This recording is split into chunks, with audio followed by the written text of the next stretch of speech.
네, 여러분 안녕하세요. 네, HLB 말씀드립니다. 자, 오늘은 제가 HLB와 관련해서 외신이 하나 들어온 게 있어요. 네, 요거는 특별한 내용이 있는지 이 부분 한번 살펴보도록 하겠고요.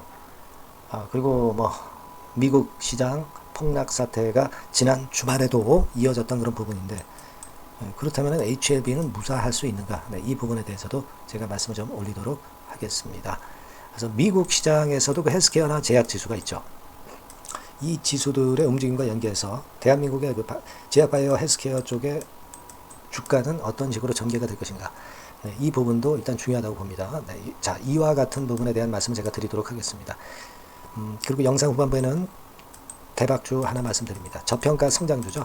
네, 최근 어려운 시장하에서 저평가 성장주는 각광을 받을 수가 있습니다. 생바닥에서 올라오는 종목이기 때문에 이 종목을 한번 해볼 필요가 있어요. 그래서 이거 소개시켜드리는 시간을 갖도록 하겠습니다. 자, 그럼 HLB 말씀을 드리는데 일단 먼저 그 해외 시장이 좀 어려웠죠. 그래서 잘 아시다시피 나스닥 지수 이런 식으로 한 2.43% 낙폭이 컸고 다우 지수 같은 경우도 2.72% 정도 내리면서 마무리가 됐어요. 그러니까 우리 시장도 그 영향을 받지 않겠는가 이런 생각할 수도 있는데 여러분 근데 최근에 그 중국의 항서제약 주가 패턴 잘 아시죠? 지금 현재 그 재심사를 앞두고 있는데 상당히 흐름이 굉장히 견고합니다. 그래서 이 부분이 괜찮고요. 그리고 여러분들 그 미국 시장에서 헬스케어 지수나 제약 지수가 어떤 행보를 보여주고 있는가, 네, 이 부분을 좀 생각할 필요가 있는데요. 네, 여기 보시다시피 업종별로 미국 섹터를 보면은요, 아멕스 제약 지수, 가령 예를 들어서 이런 제약 지수의 차트 모양을 보면 상당히 그 살아 있어요. 그래서 미국 다우 지수나 나스닥 지수하고는 다른 행보를 분명히 보여주고 있는 그런 패턴임을 확인할 수 있고요. 그리고 그쪽과 관련이 된 S&P 헬스케어 지수 같은 경우를 본다 하더라도 네, S&P 헬스케어 지수도 이와 같이 모양이 상당히 살아 있습니다. 네, 요거는 9월달 미국의 금리 인하 확률이 80-90% 되기 때문에 이 부분에 대한 기대가 제약바이오에 상당히 긍정적으로 작용이 되고 있는 거란 말이에요. 그거 우리가 생각할 필요가 있습니다. 여러분 이런 기사가 굉장히 많이 나왔었죠. 금년도 하반기에 상승을 펼칠 가능성이 높겠다. 이런 기사들이 상당히 많이 나왔습니다만은 여기 나와 있는 바대로 대규모 자금이 유입돼야 되는 게 바이오 제약주예요. 그렇다면은 이런 금리 인하에 가장 강점을 받을 수 있는 업종이 바로 제약바이오 섹터입니다. 그래서 지금은 이런 건들을 우리가 생각한다고 한다면 HLB의 이런 모양을 만들어주는 것도 우리가 당연히 이해가 갈 수 있는 그런 부분이에요. 이 글로벌하게 이 제약 바이오 쪽의 섹터의 움직임은 필라델피아 반도체 지수나 또는 다른 IT 2차 전지 섹터의 모양과 별개의 독립적인 흐름을 가져주고 있다는 것을 우리가 주목해야 된다는 거죠. 그리고 HLB는 자기만의 신약 승인권이라는 강력한 뚜렷한 모멘텀이 있거든요.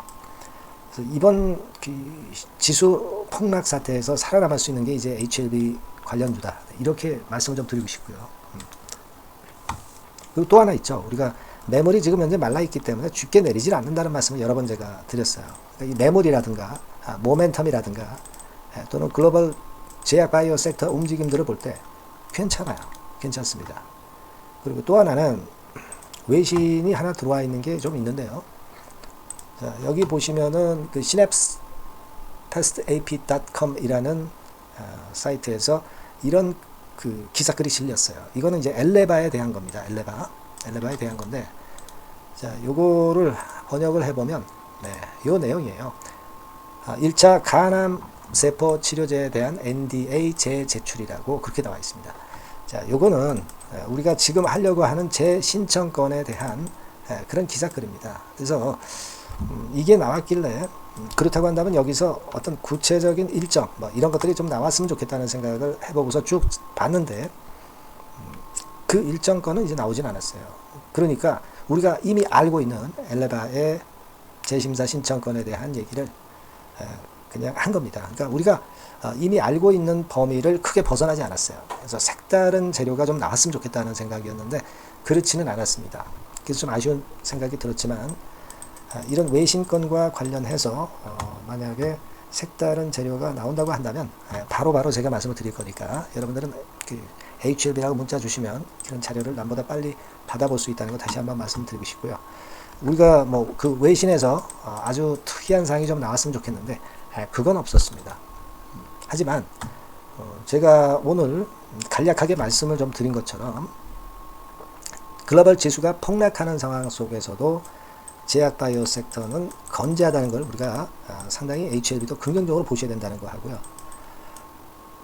그리고 HLB는 그 외에도 신약 승인, 리보캄렐리주맙의 신약 승인, 바로 이제 재심사가 9월 달에 이제 들어가기 때문에 그렇다고 한다면 이제 8월 달에는 미리 그 기대감으로 올릴 것이다라는 기대를 가져볼 수 있다는 거죠.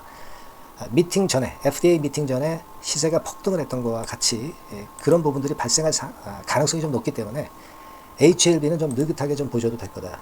이런 말씀을 드리고 싶은 거고요.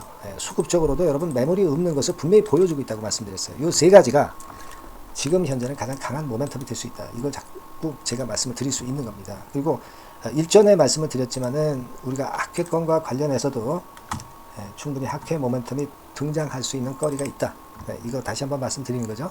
에스모 같은 경우가 잘 아시다시피 9월 13일에서 17일이기 때문에 8월 달에 이 건과 관련한 뉴스거리가 여러 번 나올 수 있다는 것도 분명히 생각하실 필요가 있다는 겁니다.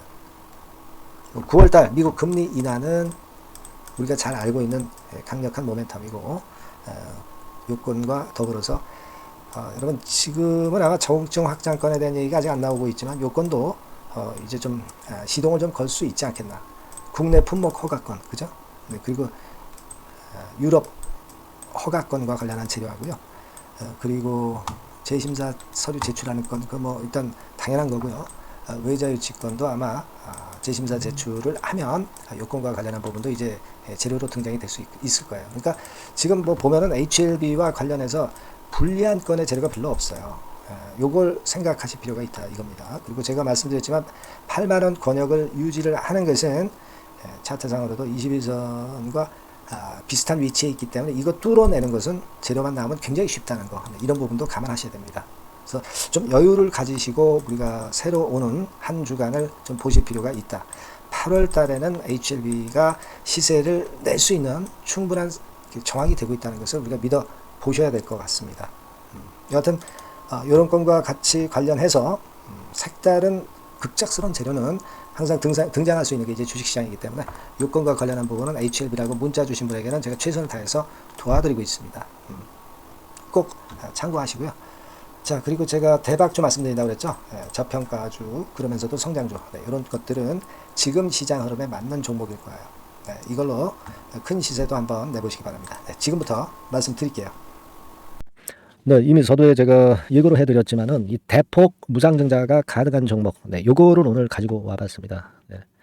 여러분, 이 최근에 시장이 상당히 녹록지 않아요. 그래서 종목을 선택해가지고 크게 폭등을 할 그럴 확률이 많이 떨어져 있는 상태입니다. 그래서 자, 이런 시장에서는 역시 우리가 독특한 종목을 찾아야 되는데 무상증자를 뭐 1, 200% 정도 하는 기업을 찾을 게 아니라 500%, 1000% 정도는 할 수 있는 그런 예비 후보 종목을 찾아서 거기서 종목을 선택하는 것이 일단 최상의 지금 시장에 대처하는 방법이다. 저는 그렇게 보고 있어서요. 자, 오늘은 제가 무상증자 예상 비율이 적어도 500 내지 1000% 정도 될 수 있는 이런 종목을 제가 오늘 말씀을 좀 드리고자 합니다. 여러분들 그 과거에 무상증자 종목으로 히트를 쳤던 종목들이 상당히 많죠. 예를 들면 이런 노터스 같은 종목, 이런 종목들은 여러분들이 보셔서 아시겠지만은 결국 이런 데서 뭉쳐가지고 시세를 크게 내가지고 여기서부터 해가지고 되게 한 그 7, 8배 이런 정도 시세를 크게 냈어요. 그 다음에는 이제 꺾였지만은 우리가 바로 이런 사이클을 이용을 해서 이런 종목을 이런 생바닥에서 잡는 거예요. 자, 오늘 말씀드릴 종목도 이런 생바닥에 있는 종목인데 이 바이오스텍과 비슷한 종목 형태, 차트 형태를 갖고 있어요, 여러분. 그리고 여러분 그 소룩수 같은 경우도 잘 아시죠? 이것도 무상증자 엄청 크게 발표를 했는데 이 소룩수하고도 급등 전의 모양이 상당히 비슷합니다. 이 종목도 거의 그 10배 정도 폭등을 했잖아요. 그죠? 그래서 이런 종목들을 우리가 찾아야 되고, 이 종목을 제가 오늘 말씀을 좀 드리고자 합니다. 그걸 일단 오늘 말씀을 좀 드리는 거고요. 자, 여기 보시는 바와 같이 무상증자 예상 비율은 대개 500 내지 한 1000% 정도 이렇게 된다 말씀드릴 수 있는 종목이고 시총이 상당히 가벼워요. 천억이 채 안 됩니다. 천억이 채 안 돼요. 그러면 여러분들이 시총 작으니까 이거 좀 부실한 종목 아니냐 이렇게 볼 수 있는데, 부실한 종목이 무상을 500 내지 1000% 할 수 있겠어요. 예. PBR 수준도 한 0.5 내지 0.9배수에 있고 부채 비율도 30 내지 60% 정도로 굉장히 낮습니다. 예.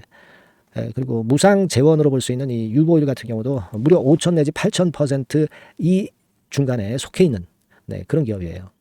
주가 같은 경우도 2만 원 내지 3만 8천 원 정도 수준, 요 정도에 위치해 있는 기업입니다. 네. 아까 말씀을 드렸다시피 시총이 가볍고 재무구조도 괜찮고 그래서 쉽게 날아갈 수 있어요. 새털처럼 가벼운 종목이 될 수가 있습니다.